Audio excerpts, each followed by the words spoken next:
Cyber నేరాలు రోజురోజుకు పెరుగుతున్నాయి. అభివృద్ధి చెందుతున్న టెక్నాలజీని తమకు అనుకూలంగా మార్చుకుంటున్న నేరగాళ్లు మోసాలకు పాల్పడుతున్నారు. ప్రధానంగా సోషల్ మీడియా యాప్లను ఆధారంగా చేసుకుని ఫ్రాడ్ చేస్తున్నారు. వర్క్ ఫ్రం హోం ఉద్యోగాలు, ట్రేడింగ్ పేరుతో అందిన కాడికి దోచుకుంటున్నారు. ఫోన్లకు లింక్స్ పంపి బ్యాంక్ ఖాతాలను ఖాళీ చేస్తున్నారు కేటుగాళ్లు.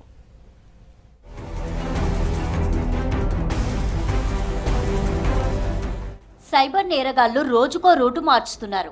ఎవరికీ దొరకకుండా నయా ప్లాన్లతో మస్కా కొట్టి అందిన కాడికి లాగేస్తున్నారు. ఒకవైపు సైబర్ నేరాలపై పోలీసులు అవగాహన కల్పిస్తున్నా రోజుకో కొత్త రకమైన మోసాలకు పాల్పడుతున్నారు సైబర్ క్రిమినల్స్. ఈ మధ్య కాలంలో ఆన్లైన్లో వర్క్ ఫ్రం హోం జాబ్ల పేరుతో భారీగా మోసాలకు పాల్పడుతున్నారు.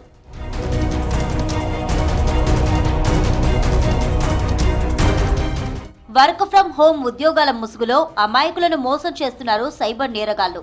షాపింగ్ మాల్స్ దగ్గర వచ్చే ప్రజల నుంచి నెంబర్స్ తీసుకొని సైబర్ క్రిమినల్స్ కి అప్పగిస్తున్నారు. ఆ ఫోన్ నెంబర్ల వాట్సాప్, టెలిగ్రామ్ యాప్ల ద్వారా మెసేజ్లను పంపుతున్నారు. యూట్యూబ్ వీడియోలకు లైక్ కొట్టడం, యాప్ ఇన్స్టాల్ చేయడం వంటి సులువైన పనులను అప్పగించి పూర్తయ్యాక డబ్బులిస్తామని నమ్మిస్తుంటారని అన్నారు సైబర్ సెక్యూరిటీ ఇన్స్పెక్టర్ నరేష్. ఒక లెవెల్ దాటిన తర్వాత ఒక 20 lakhs వరకు ఇన్వెస్ట్మెంట్ అయిపోయిన తర్వాత వాళ్ళకి ప్రాఫిట్ 20 lakhs చూపించింది అనుకోండి, వాళ్ళకి విత్డ్రాల్ ఆప్షన్ అనేది ఆపేస్తాడు. ఎందుకంటే యాక్సెస్ అనేది వాళ్ళ దగ్గర ఉంటుంది కాబట్టి. సో వాళ్ళు మళ్ళీ వాళ్ళకి అడిగితే మేము విత్డ్రాల్ చేసుకోవాలా, మాకు ఇంకా వద్దు, మాకు ఎర్నింగ్ వద్దు, మేము ఇన్వెస్ట్ చేయలేము అంటే, మీరు ఇంకా మీకు విత్డ్రాల్ ఆప్షన్ కావాలి అంటే ఇంకో 5 lakhs 10 lakhs పే చేస్తే మేము మీకు యాక్సెస్ ఇస్తాము, అప్పుడు మీరు విత్డ్రాల్ చేసుకోవచ్చు అని చెప్తారన్నప్పుడు. అప్పుడు రిలీజ్ అయ్యి మన దగ్గరికి వస్తారు. అప్పుడు వచ్చినప్పుడు మనము ఎఫ్ఐఆర్ చేసి ఇన్వెస్టిగేట్ చేస్తాం. టెలిగ్రామ్ గ్రూప్ లో జాయిన్ చేసి అందులో ఇన్వెస్ట్ చేయడం ద్వారా లాభాలు వస్తాయని, అందులో కొంతమంది ఇన్వెస్ట్ చేసినా లాభాలు చూపించి మోసం చేస్తున్నారు. ఇందులో ఎక్కువగా హౌస్ వైఫ్స్ అదనపు ఆదాయం సంపాదించాలని చూసేవారున్నారు. ఇన్వెస్ట్ చేసే టైంలో అకౌంట్ డీటెయిల్స్ తీసుకుంటున్నారు.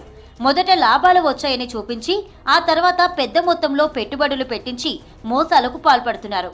దీంతో ప్రజలు జాగ్రత్తగా ఉండాలని సూచిస్తున్నారు సైబర్ పోలీసులు. ఏదైతే ఈజీ ఎర్నింగ్స్ ఉంటాయో దానికి నమ్మద్దు.